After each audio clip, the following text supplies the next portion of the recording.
আসসালামু আলাইকুম। সবাইকে শুভেচ্ছা জানাচ্ছি। মাসুম মাহবুব দেখছেন ওপেন দ্য ইউটিউব চ্যানেল এবং মাসুম মাহবুব ফেসবুক পেজ। প্রিয় দর্শক, বেশ কিছু গুরুত্বপূর্ণ খবর আছে আপনাদের জন্য। আ সংক্ষিপ্ত সময়ের জন্য আমি আপনাদের সেই খবরগুলো দেবার চেষ্টা করছি। পৃথিবীর যে প্রান্ত থেকে যারা দেখছেন সবার জন্য শুভেচ্ছা, ভালোবাসা। আমি দেখতে পাচ্ছি যে যেখান থেকে দেখছেন আপনাদের কমেন্টগুলো আমি পড়ছিলাম বসে। সবচেয়ে বড় গুরুত্বপূর্ণ খবরের মধ্যে আজকে যে খবরটি পেলাম, মার্কিন যুক্তরাষ্ট্রের একটি ডেস্ট্রয়ারকে বড় রকম ধাক্কা দিল ইরান। যে আমেরিকা তার ডিস্ট্রয়ার বা ওয়ারশিপের উপর ভর করে ইরানে আক্রমণ করতে চায়। ইরান তাদের সাথে কি খেলাটা খেলল? পাশাপাশি আরো কিছু গুরুত্বপূর্ণ খবর আছে আজকের লাইভ সেশনে। আমেরিকা আসলে মূলত এখন ইরানের কাছ থেকে একটি জিনিস চাইছে। সেটি হলো ফেস সেভিং। ফেস সেভিং বোঝেন তো? মুখ রক্ষা। কারণ পৃথিবীর নাম্বার 1 পরাশক্তি, সুপার পাওয়ার, একটি শক্তিহীন বলা যায়। আমেরিকার কাছে ইরান তো খুবই ক্ষুদ্র। তার কাছে পরাজিত হবে এটা কেউ মেনে নেবে, এটা ভাবা যায় না। ডোনাল্ড ট্রাম্পের আগামী মধ্যবর্তী নির্বাচন তার জন্য সবচেয়ে বড় কঠিন অবস্থার মধ্যে পড়ে যাচ্ছে। এখান থেকেও তিনি বাঁচতে চান। আমেরিকার এস্টাবলিশমেন্ট আমেরিকার ইজ্জত ফিরিয়ে আনার জন্য ট্রাম্পকে চাপ দিচ্ছে যে, কোনোভাবে ইজ্জত ফিরিয়ে আপনি বাঁচার চেষ্টা করেন। দর্শক, ঘটেছে কি আমি বলি আপনাদের। আপনাদের মনে থাকার কথা ২০২০ সালের দিকে একটি মার্কিন ডেস্ট্রয়ার ঢুকে পড়ে সাউথ চায়না জোনে। হঠাৎ করে সেই ডেস্ট্রয়ারটি কোনো কাজ করে না, অন্ধ হয়ে যায়। তার পুরো সিস্টেম হঠাৎ করে শাটডাউন হয়ে যায়। তখন এটার সঙ্গে সংশ্লিষ্ট যুদ্ধ বিমান বা আদার যে বিষয়গুলো থাকে সেগুলো একটা ভয়াবহ বিপর্যয়ের মধ্যে পড়ে। এটার ক্রুরা, সেলাররা মৃত্যুর অপেক্ষা গুনতে থাকে। তারপর একটি বার্তা আসে আমেরিকার জন্য। হেই আমেরিকা, তুমি ইরানের জলসীমায় তুমি চীনের জলসীমায় প্রবেশ করেছ, বের হয়ে যাও। যখনই সেই জাহাজটি জলসীমা থেকে বেরিয়ে যায়, সব সিস্টেম আবার অন হয়ে যায়। আমেরিকা বোঝে নাই আসলে কি অ্যাটাকটা হয়ে গেল, কি ঘটে গেল। চীন কি করলো আমেরিকার সাথে? ২০২০ সাল। এখন ২০২৬, আজকে ২ মে। ২৬ সালের আজকে ২ তারিখ মে মাসের। মার্কিন যুদ্ধজাহাজ, বেশ কিছু যুদ্ধজাহাজ এসছে, আপনারা জানেন, হরমুজ প্রণালী অবরোধ করে রেখে, এবং এখানে বিশাল বাজেট ব্যয় করে ইরানকে অর্থনৈতিকভাবে পঙ্গু করার দায়িত্ব নিয়েছে আমেরিকা। আর ইরান তার নাকের ডগা দিয়ে কিভাবে তার রপ্তানি আর তেল বা গ্যাস রপ্তানি চালিয়ে যাচ্ছে সেই খবরটি আপনাদের দেব আজকে। মানে আমেরিকাকে পুরো বোকা বানিয়ে কি করছে ইরান দেখেন। প্রথম, গালফ কান্ট্রির ওখান থেকে, মানে গালফ জলসীমা থেকে একটি গাইডেড ডিস্ট্রয়ার এগিয়ে আসে ইরানের দিকে। টার্গেট, তারা ইরানে হামলা করবে। তো ইতিমধ্যে আরবে মার্কিন রসদ বাড়ছে, অস্ত্র বাড়ছে, কমান্ডো বাড়ছে, সেনা বাড়ছে, সব প্রযুক্তি আরবে এবং ইসরায়েলে আমেরিকা জড়ো করছে।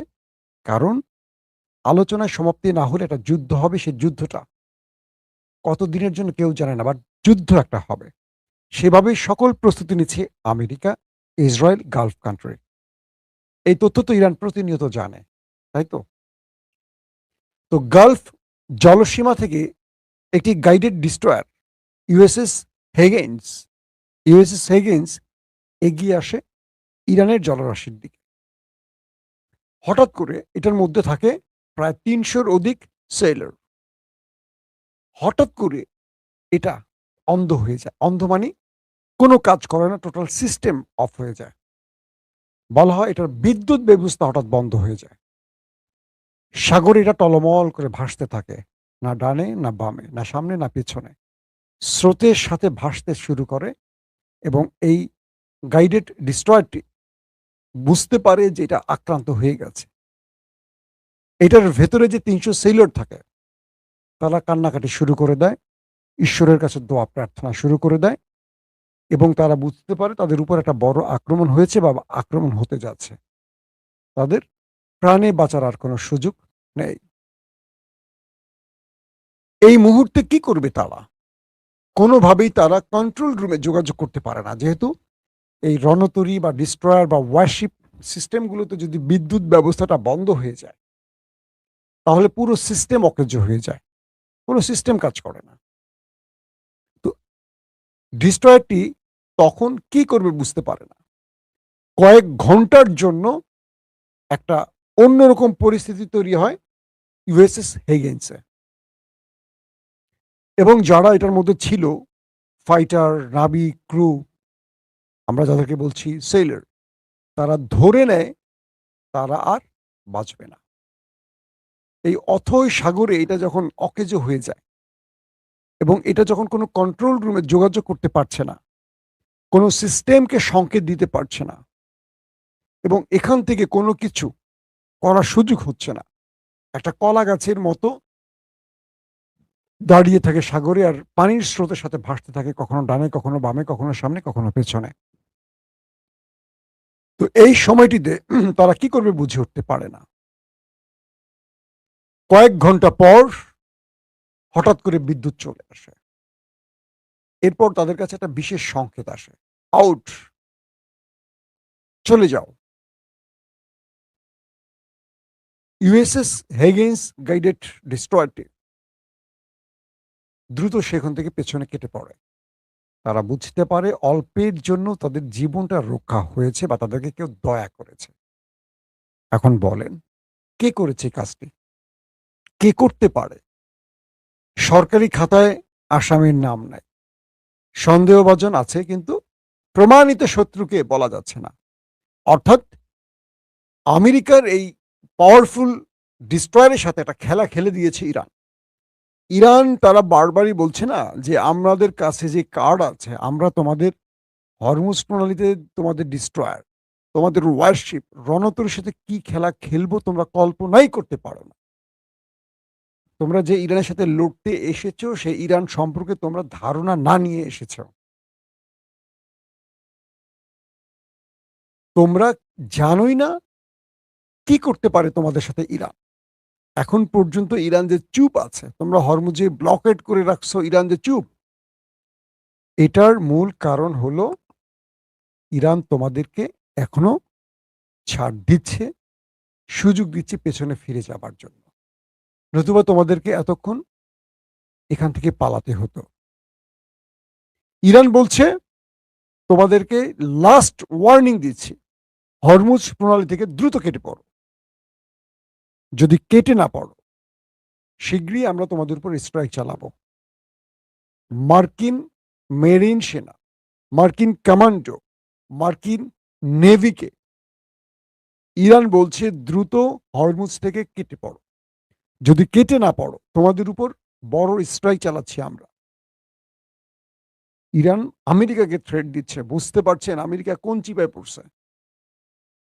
একদিকে তাদের পৃথিবীর সবচেয়ে বড় আধুনিক গাইডেড ডিস্ট্রয়ার ইরানের জলসীমায় পা দেওয়ার সঙ্গে সঙ্গে অন্ধ হয়ে গেল, কিন্তু কেউ প্রমাণ জানে না কোত্থেকে আক্রমণ। এটিকে বলে ইএনপিএস হামলা।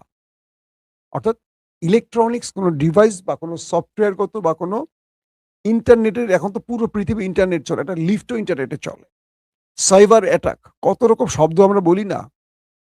একটা সময় আপনাদের মনে আছে, ইসরায়েল ইরানের বিভিন্ন পানি শোধনাগার, বিদ্যুৎ ব্যবস্থা, তাদের পেট্রোল পাম্প, তাদের পারমাণবিক প্রকল্প অকেজো করে দিত ইসরায়েল। তাদের পারমাণবিক প্রকল্পের মধ্যে হঠাৎ করে শর্ট সার্কিটে আগুন ধরে যেত। অটোমেটিক ইসরায়েল সফটওয়্যারে খেলতো বা সাইবার অ্যাটাক চালাতো, বিভিন্ন এনপিএস অ্যাটাক চালাতো, চালিয়ে দিত কাম, মানে উল্টা করে। পাওয়ার পাম্প, তাদের পাওয়ার যেখান থেকে তেল নেওয়া হয়, কি পাওয়ার তো না, সরি পেট্রোল পাম্প, এগুলো অকেজো করে দিত। মনে আছে আপনাদের? আজকে সেই ইরান আমেরিকাকে অন্ধ করে দিচ্ছে, আমেরিকাকে অকেজো করে দিচ্ছে। কল্পনা করেন কোথায় চলে গেছে ইরান। বাংলাদেশও মোটামুটি অনেক দূর এগিয়ে গেছে। আমি বাংলাদেশে কয়েকটা সফলতার গল্প বলে আপনাদের খুব ভালো লাগবে। গত 54 বছর বাংলাদেশ বিশাল বিশাল কিছু অ্যাটাক করেছে। এর মধ্যে একটি হলো চেতনার অ্যাটাক। এখন পর্যন্ত বাংলাদেশের পার্লামেন্টে ফজা পাগলারা ৭১ ছাড়া কোনো শব্দ উচ্চারণ করার সাহসই পায় না, শব্দ খুঁজেই পায় না। এখন পর্যন্ত আমরা দেখছি যে কিছু নেতা ৭১ রাজাকার মুক্তিযুদ্ধের বাইরে একটা শব্দ উচ্চারণ করার ভাষা খুঁজে পায় না। পৃথিবী কোথায় চলে গেছে যে মিসাইল ড্রোন অ্যাটাক চালাচ্ছে না, একটা জাহাজ পানিতে চলছে, কোনো বিদ্যুৎ লাইন নেই, কিচ্ছু নেই, কিন্তু সিস্টেমগতভাবে এটাকে অকেজো করে দিচ্ছে। আগামীর পৃথিবী কত বড় চ্যালেঞ্জিং বুঝতে পারছেন? তলোয়ার কিংবা আগের যেই ওসমানী সালতানাতের আগে বা পরে বা খেলাফতের সময় বা উমাইয়া খেলাফতের যে ব্যবস্থাগুলো এখন তো নেই, কিন্তু আল্লাহর রাসূলের সময় থেকে এই লড়াই তো শুরু। এই লড়াই কিয়ামত পর্যন্ত।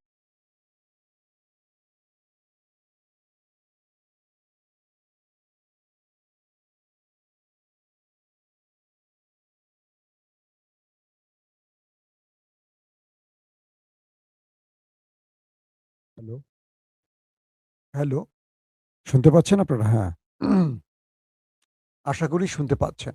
কিছু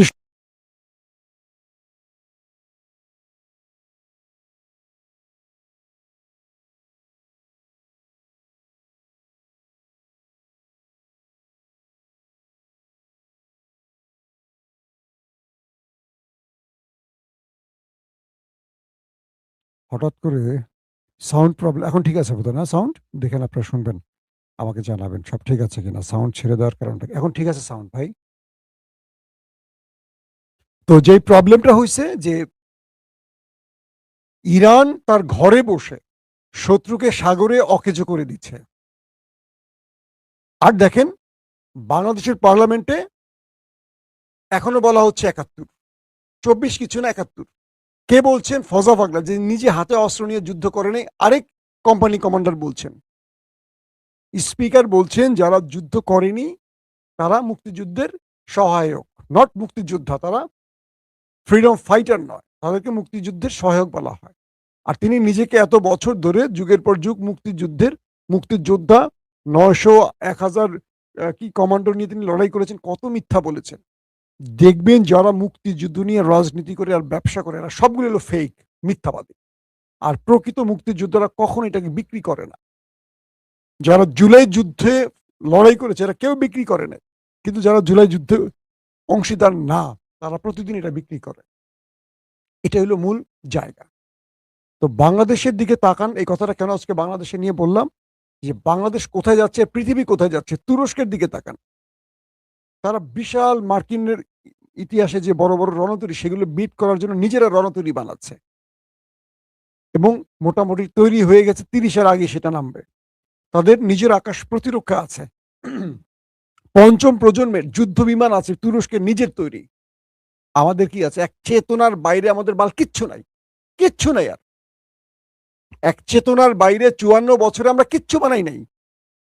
ভারত আমাদের দেশে একটা অ্যাটাক করলে চেতনা পিছন দিয়ে ঢুকে মুখ দিয়ে বের হয়ে যাবে, আর কাউরে খুঁজে পাবে না, সব গিয়ে ইন্ডিয়া পলাবে। আবার যখন দেশ স্বাধীন হবে সবাই এসে বলবে আমরা এই দেশ স্বাধীন করেছি। এটাই নিয়ম। ২৪-এ ফাইট করছে কারা? বসতে কারা ক্ষমতা, কারা খাচ্ছে এখন? যারা ২৪-এ তারা খাচ্ছে না। ৭১-এ যুদ্ধ করছে যারা, তারা কেউ নাই। সব ফেক লোকগুলি সামনে দাঁড়ায় গেছে, সেটাকে বিক্রি করে ৫৪ বছর খাইছে। কিন্তু প্রকৃত মুক্তিযোদ্ধারা ভাত পায় না, না খেয়ে ভিক্ষা করে। দেখবেন আমরা টেলিভিশনে চাকরির সময় এরকম অনেক স্টোরি করতাম। অনেক মুক্তিযোদ্ধা ভাত খেতে পারতেছে না, ভিক্ষা করতেছে রাস্তায়। আর লক্ষ লক্ষ মুক্তিযোদ্ধা তালিকা বানায় রাখছে যারা মুক্তিযুদ্ধ করে না, অনেক রাজাকারী ছিল। কিন্তু বাংলাদেশের রাজনীতিতে পক্ষ আর বিপক্ষ তৈরিতে কেউ গুপ্ত হয়, কেউ সুপ্ত হয়, কেউ রাজাকার হয়, কেউ মুক্তিযোদ্ধা হয়। জাস্ট রাজনীতির এগুলো হলো শব্দ। তো আমরা দেখছি ইরানের অবস্থান। আজকে মার্কিন যুক্তরাষ্ট্র গোপনে ইরানকে কিছু প্রস্তাব দিচ্ছে যাতে ইরান একটু সমঝোতা করে। আমেরিকাকে বলছে তুমি হরমুজ থেকে চলে যাও, শীঘ্রই তোমার উপর আমি অ্যাটাক করতে যাচ্ছি, মানে বড় রকম স্ট্রাইক চালাবো।